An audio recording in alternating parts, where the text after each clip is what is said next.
你好，今次我哋玩呢個嘅係Tower of Hell，第一件事就係死亡，都會係拍運，因為其實Tower of Hell都係我不喜歡上學最主要玩遊戲。如果聽到嘅話，後面話係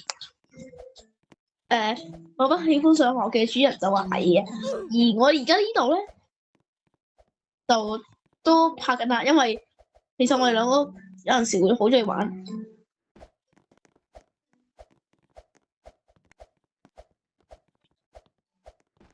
有少少難喎，咁都得。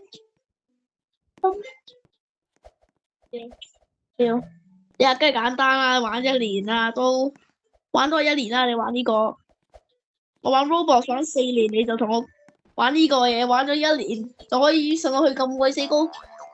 你可以望下右邊嘅，大家望下右邊嘅話，你就可以見到，我不喜歡上學，就上到去黑定灰嘅一區。然之後我而家就陪緊佢喺度拗，究竟嗰個係黑色定係灰色？我會話係灰色。然之後我都喜歡上學就話係黑色。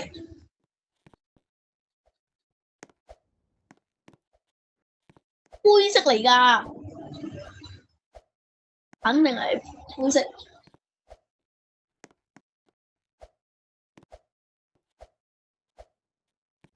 如果你聽唔到嘅話，其實我哋喺後面喺度不停我拗㗎，又死啦，好難喎第一關，係我渣定係點啊？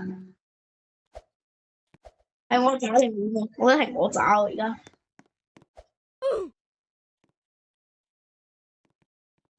第四。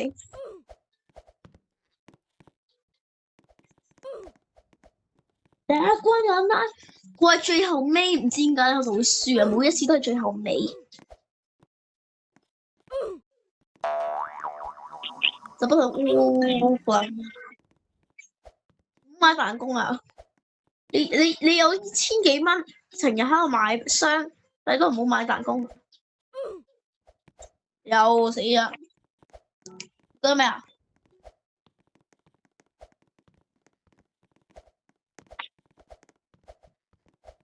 其實你聽唔到嘅話，其實我哋而家又打緊電話嘅，所以隔啦。